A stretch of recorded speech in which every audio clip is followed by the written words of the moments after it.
Welcome to the Boomer Briefing Podcast, where we help you solve a critical business issue in 20 minutes or less. I'm your host, Amanda Wilkie. I'm a consultant here at Boomer Consulting, and with me today is another Amanda, Amanda Popolare. Hi, Amanda. Thank you so much for joining me on the podcast today. Thank you. I'm excited for this conversation because Amanda is the Director of Tax Process and Development at Smith & Howard. And those are two things I'm very passionate about, the process side of things and the technology or the development side of things. And today we're going to be talking about automated reporting using Power BI. And Amanda, I've got to tell you again, super excited about this topic because for many, many years, firms have been talking about reporting, they've been talking about dashboards, and they've been talking about Power BI. So I can't wait to dig into this topic with you. But first, tell our listeners about you. Tell us about your role there at Smith & Howard. Yeah. So, like you said, I'm the Director of Tax Process and Development. So just like you said, kind of dig into both the process and all the technology, around it. My background was actually in practicing tax for many years. So I come at it from the practitioner's point of view, I think. So I think that helps a lot. And I can dig in with all the tax people and figure out how to improve their lives. I guess that's my main goal. Well, I'm curious. I mean, I know that the tax experience and being a practitioner has got to be very valuable in your role, but how did you kind of make the leap to technology and development? Share that with us. I made the leap, I guess, almost 10 years ago now. I was, practicing tax at a firm, and I felt like we could be doing better, right, on the technology side. Like we weren't doing enough. At the time I went to management and I said, we can do better and I need to do this full time, and kind of made the leap. And have been, learning and growing and figuring it out since then. So it's been about 10 years that I've been looking at like more of the technology side and learned a lot. And now, here leading the charge with Smith & Howard now. So yeah, I'm sure a lot of people out there can resonate with that sentiment, that just feeling of, wow, we could definitely be doing better, especially when it comes to technology in our tax practice. How long have you been with Smith & Howard?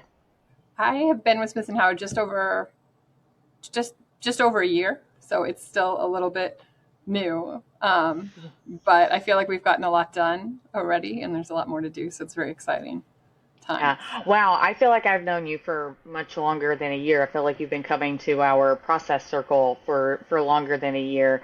And maybe it feels like that because you guys are accomplishing so much, or you're talking about a lot of the cool things that you're doing. So let's dive into that a little bit. And again, we're talking about automating reporting using Power BI. So again, we've been hearing for more than a decade about dashboards and just like pretty graphs. Is that what we're talking about? Are we talking about dashboards, or are you talking about something different? I think there's a couple of pieces. There is dashboards, right, but it's also trying to elevate that information. I think that's the bigger piece of it that I've been trying to focus on, is not just replace their spreadsheet reports with another spreadsheet on a dashboard, right? But try and evolve the information and get more out of it. So I think it's more trying to do a better analysis and really dive into the data that we have, because we all have so much. There's a lot of data out there that most people don't even know is kind of hiding in their systems that can help us.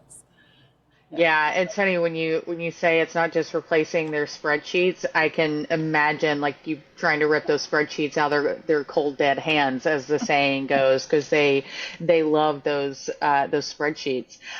So what have you replaced if you're not just replacing their old spreadsheets? I think we started tackling that. One of the first things I did when I joined the firm was take every email that was emailing a spreadsheet to everybody, and I put it in a folder, and I said, those are all the things I have to tackle.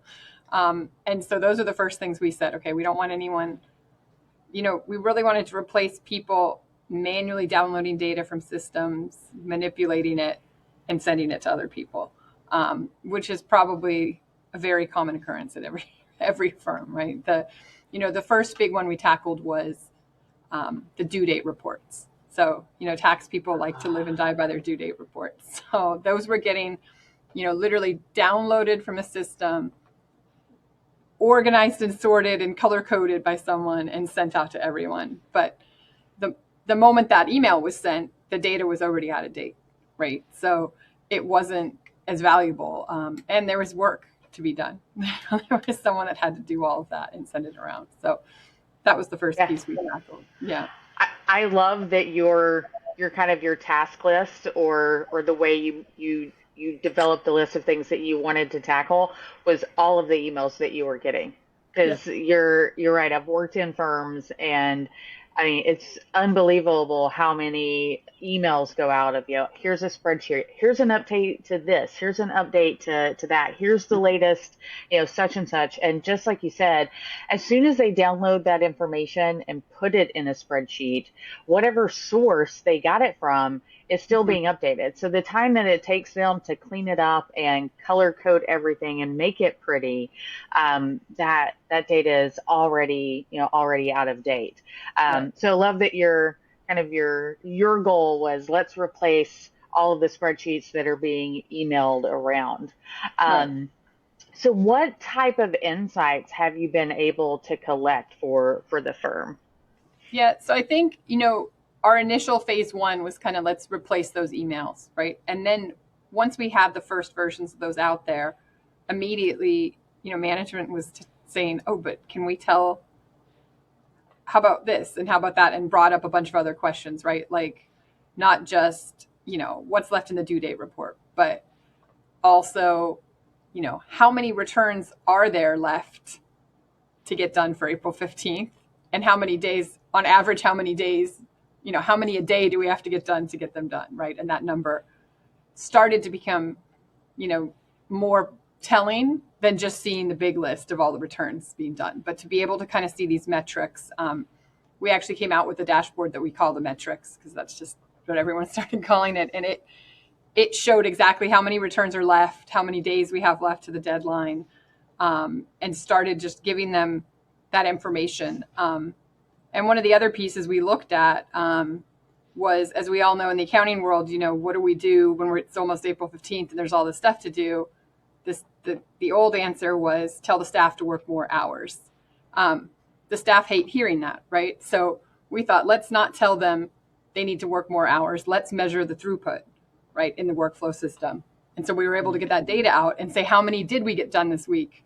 Like, let's measure how many returns are going out the door, as opposed to measuring how many hours everyone charged last week. And I think that was more motivating to the staff than maybe just looking at how many hours people charged last week. Yeah, and I love that. I love looking at differently, or looking at what additional data can tell you. It makes me think, a couple of years ago, we worked with a firm on a tax process improvement project. And when it got to busy season, their staff was, I call it, pre-stressed out. They said, well, we haven't felt as busy lately, so we know that there's still a lot of work to come. So we know that there's going to be super compression as we get to the deadline.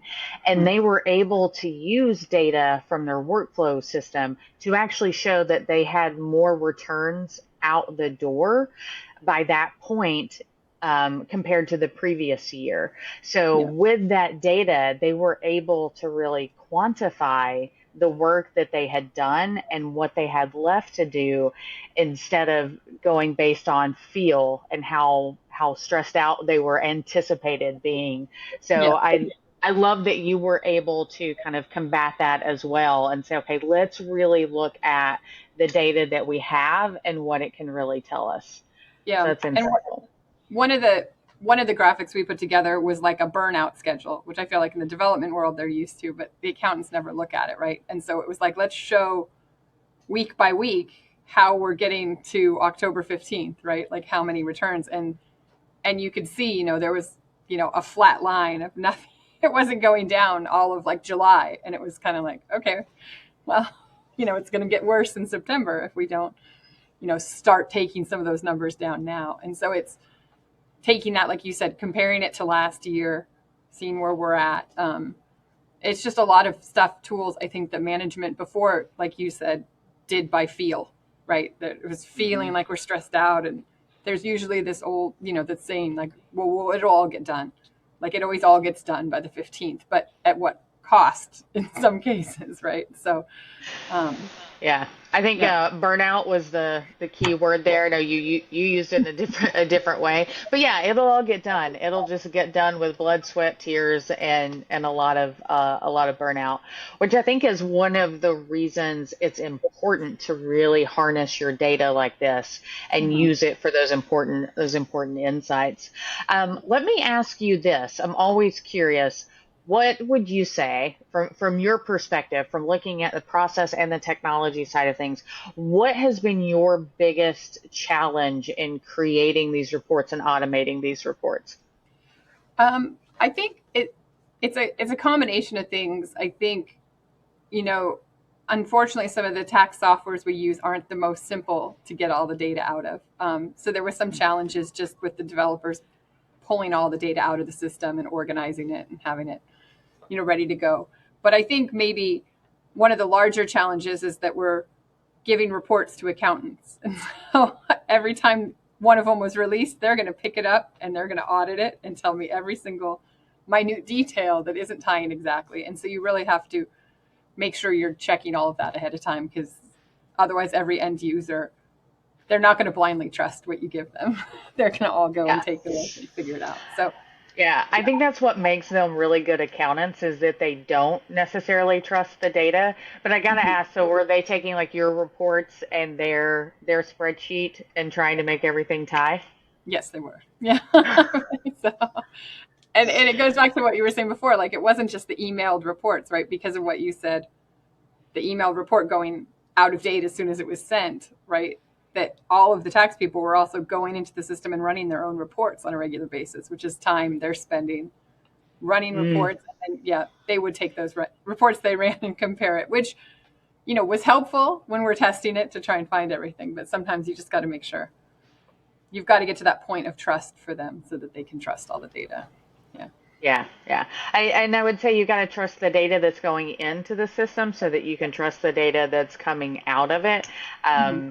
But yeah, I could see that as a blessing and a curse of having everything audited. Yeah.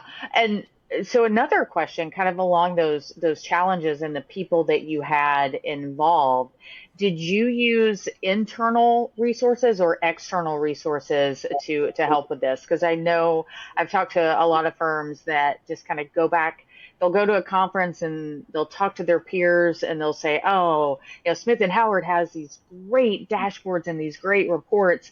And then you've got people going back to their IT people saying, "Hey, can you do this?" So what was your strategy, internal or external resources?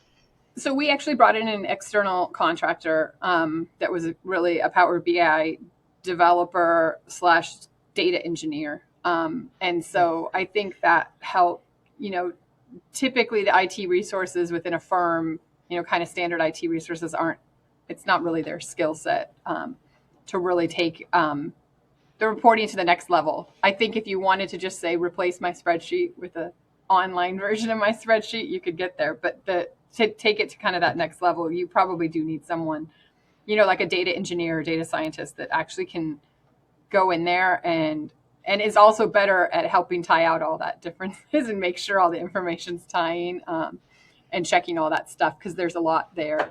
Depending on the size of the firm, there could be tens of thousands of workflows in there that they're trying to make sure are all correctly flowing to the right places.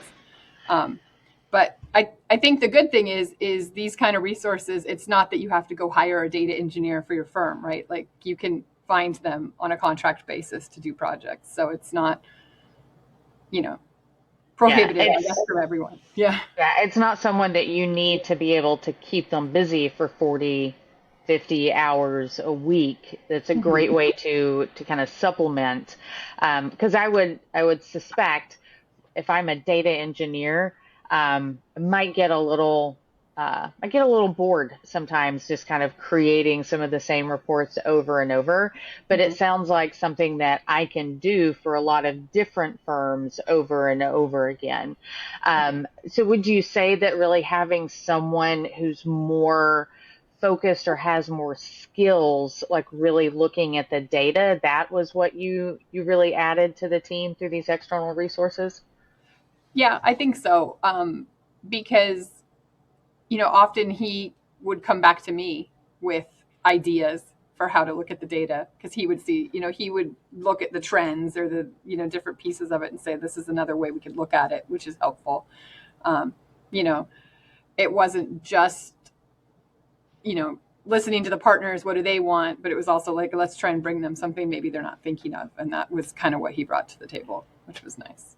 Yeah, and that is a great use of an outside perspective, and sometimes we don't have that when we've worked with or for the same firm or for the same team, or like you said, when we're just delivering what the partners ask for. Sometimes we need someone who's going to look at things a little bit differently.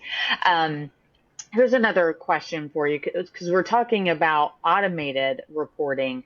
What actually makes it automated? Mm-hmm. What would you say makes it automated? I mean, I think it's automated in the sense that there's no one that has to touch it for it to show up right there, updated on a regular basis, right? So it's automated in the sense that it pulls the data out of the system on a regular basis and puts it there in front of people. So they just have to open it. We don't have to have someone running reports out of our workflow Gotcha. system, which we used to have, and now everyone can just open their internet and refresh it, and they have the data. Gotcha. So no more downloading things or manually manipulating them or color coding them. You've Mm. actually taken that person out of it and you're actually just using the technology to deliver those insights. Yep. And I think the other thing, I mean, I think that, accountants are all great with spreadsheets. So those reports worked for them and that they knew how to add filters and sort it and do all that stuff. But, it's also just so much easier with the dashboards. We have filters at the top. You open it, you filter it to my jobs, and I see it. And there's sliders, and it just updates the. It's just so much simpler, I think, for them than to have to sit there, like you said, download a spreadsheet, sort it, delete all the lines that aren't applicable to me, and do all this Yeah. manipulation. Even if And they that's and time that they can spend with their clients, delivering insights to their clients. And that's what we're looking for, right? Yeah. Mhm. Well, our time has gone really, really quick, Amanda, but one last question for you. For people who are out there who are considering automated reporting or considering a Power BI, what advice would you give those that are looking to go down that path? I think that my advice would probably be patient because it's not going to happen just like tomorrow. You're not going to just grab a report and throw it in Power BI and be done. Like I said, there's a lot of data there, and there's a lot of manipulations behind the scenes to get it all working and running correctly. So don't expect it to happen overnight. And also, I think the other thing is just be ready that once you put it all in Power BI, you're going to see all the outliers and weird things in the data that probably were getting missed before. So you're going to immediately find all that data, and it's probably going to force you to have some um, data cleanup, which will, Yeah. is a good thing. But you're kind of forced to see it when you have a graph and it's totally skewed because there's one weird outline Yeah. workflow from 1995 that no one knew about. Yeah, we like to say it's an easy way to find the opportunity. You're Yeah. definitely going to find the opportunity in your data, that's for sure. Mm-hmm. Yeah. But Well, Amanda, I want to say thank you so much for being here with us today. I really appreciate you sharing your insights with our listeners. And for our listeners, if you've enjoyed this conversation, we do release a new episode every Tuesday morning, and we talk about, process and technology. We talked about those two things today, but we also cover topics related to leadership, talent, and growth as well. And what all of these topics really have in common is that they are crucial to your firm's success and to helping you solve a critical business issue in 20 minutes or less. So if you like what you have heard today, please subscribe, and thank you for listening. We'll see you next time.